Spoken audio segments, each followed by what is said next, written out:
چونکہ یہ قادیانی کہتے ہیں نا کہ تم کہتے ہو کہ حضور کے بعد کوئی نبی نہیں آ سکتا، لا نبی بعدی، حضور اکرم صلی اللہ علیہ وسلم کی حدیث ہے، تو تم یہ بتاؤ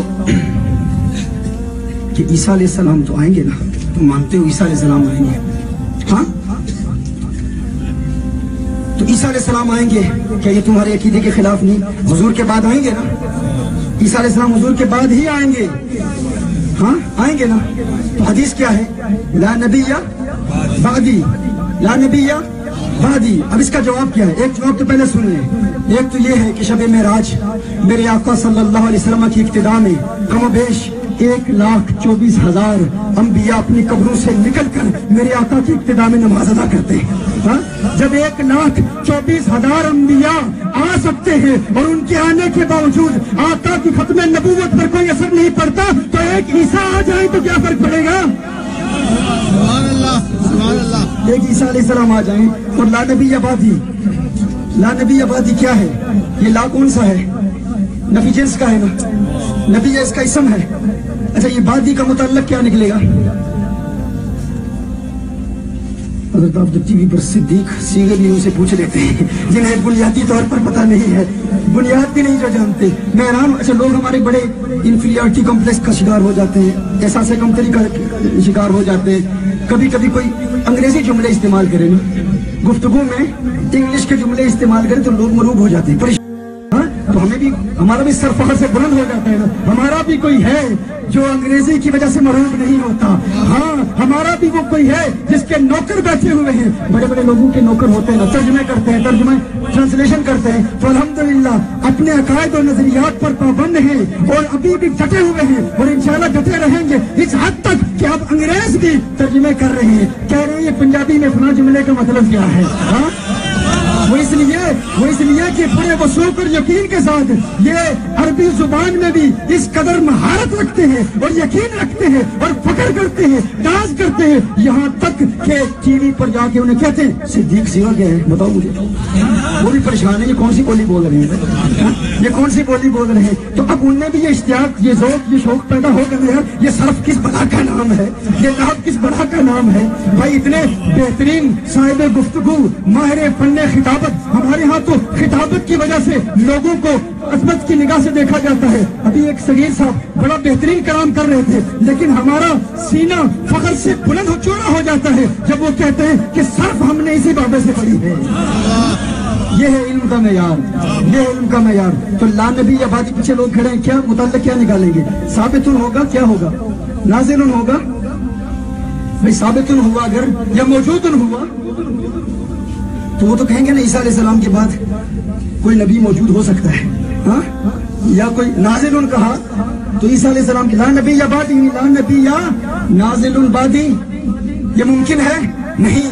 آئیے آج اس ختم نبوت کانفرنس میں ایک اور نقطہ آپ کی بارگاہ میں پیش کرتا ہوں، اور یہ خوبصورت امتزاج ہے ختم نبوت اور میلاد مصطفیٰ کا۔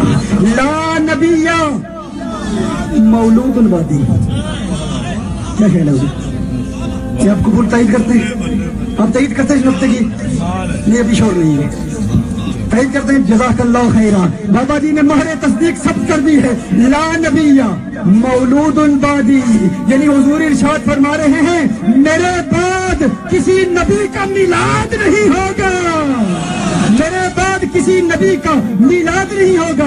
اب دیکھ لو میلاد والے آقا کی ختم نبوت کے حقیقی پہرہ دار ہے، جو ہر سال کیا ہر مہینے محافل میلاد کا انعقاد کر کے دنیا کو بتاتے ہیں میلاد والے آقا آ گئے، میلاد والے آقا آ گئے۔ اب کوئی میلاد کا منکر ہے پھر ختم نبوت کانفرنس کا انعقاد کرتا ہے تو جان لو یہ کفار کا نمائندہ ہے، یہ کافروں کا ایجنٹ ہے، اس کا میلاد سے تعلق نہیں، اس کا ختم نبوت سے تعلق نہیں، ختم نبوت کا تعلق اسی سے ہے جو میلاد کی محفل مناتا ہے کیونکہ میرے آقا کی آمد کے بعد عیسیٰ نازل تو ہوں گے، ان کا میلاد نہیں ہوگا۔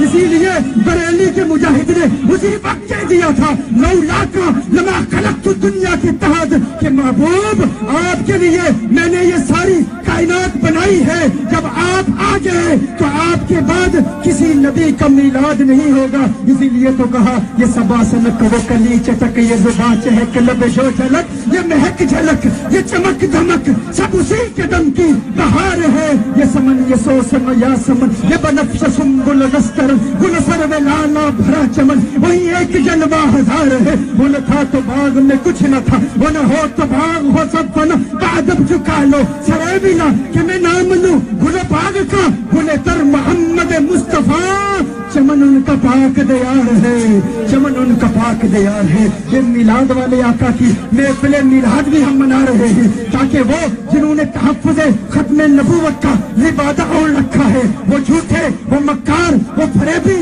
ان کا کوئی تعلق نہیں ہے۔ وہ جو مصلحت پسند بن چکے ہیں آج، وہ کہتے ہیں یہاں نہ آؤ، یہاں بڑی پریشانی ہوتی ہے، بڑی تکلیف ہوتی ہے۔ پھر کہتے ہیں یہ بریلویوں کو آخر ہو کیا گیا ہے، بریلویوں کو کیا ہو گیا یار؟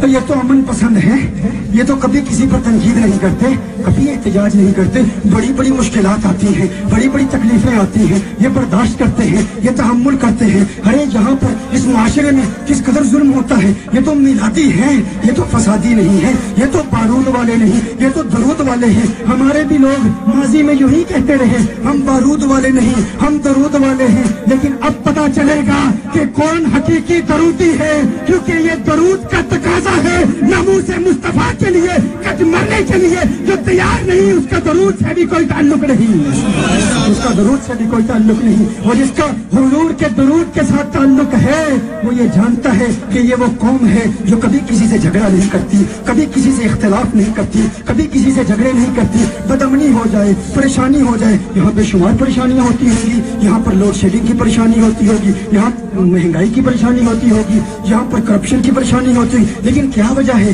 یہ یا رسول اللہ صلی اللہ علیہ وسلم کہنے والا طبقہ یہ کبھی گلیوں بازاروں میں نظر نہیں آتا، یہ کبھی گلیوں بازاروں میں احتجاج کرتا نظر نہیں آتا۔ کوئی کرپشن ہو جائے، لوڈ شیڈنگ ہو جائے، یہ گلیوں بازاروں میں احتجاج کرتے نظر نہیں آتے۔ وہ لوگ بھی پریشان، اپنے بھی پریشان، انگریز بھی پریشان، برطانیہ بھی پریشان، امریکہ بھی پریشان۔ ہم جانتے ہیں فسادی کون ہے؟ ارے یہ تو یا رسول اللہ کے نغمے گانے والے، آقا کی عظمتوں کے ترانے الاپنے والے، یہ تو وہ لوگ ہیں جو ہمیشہ کہتے ہیں، غریب نواز کے کلام تو پیش کرتے ہیں۔ خواجہ غریب نواز معین الدین چشتی اجمیری نے کہا کہ اگر آگ سے آگ کو بجھانے کی کوشش کرو تو یہ ساری دنیا جل کر راکھ ہو جائے، آگ سے آگ کو بجھایا نہیں جا سکتا۔ اگر کوئی آگ لگائے تو اسے امن و آشتی اور محبت و رواداری کے پانی سے بجھا دیا کرو۔ یہ تو ان خواجہ غریب نواز کے ماننے والے ہیں، ان محبوب الہی نظام الدین اولیاء کے ماننے والے ہیں، جنہوں نے کہا اگر کانٹے بچھانے والوں کی راہوں میں کانٹے ہی بچھائے جاتے رہے تو یہ ساری دنیا کانٹوں سے بھر جائے گی۔ ارے یہ تو امن کا پیغام پھیلانے والے ہیں، آج انہیں ہو کیا گیا ہے؟ یہ نہ کرپشن کی وجہ سے گلیوں بازاروں میں آتے ہیں، نہ ہی یہ کبھی دھرنا کرتے ہیں، نہ ہی کہیں دیکھتے ہیں، نہ ہی کبھی اختلاف کرتے ہیں، نہ ہی کسی تنازع کا شکار ہوتے ہیں، نہ کرپشن کی وجہ سے، نہ لوڈ شیڈنگ کی وجہ سے، نہ مہنگائی کی وجہ سے۔ میں کہتا ہوں یہ وہ آقا کے دیوانے ہیں، یہ وہ آقا کے عاشق ہیں جنہیں کسی کی کوئی پرواہ نہیں۔ تم ان پر ظلم کرو، یہ سہیں گے، برداشت کریں گے، یہ کہیں گے نہ غرض کسی سے، نہ واسطہ، مجھے کام اپنے ہی کام سے، تیرے ذکر سے، تیری فکر سے، تیری یاد سے، تیرے نام سے، مجھے کوئی کسی سے غرض نہیں۔ یہ کرپشن برداشت کر لیں گے، یہ لوڈ شیڈنگ برداشت کر لیں گے، یہ مہنگائی برداشت کر لیں گے، لیکن آقا کی ختم نبوت میں کرپشن برداشت نہیں کریں گے۔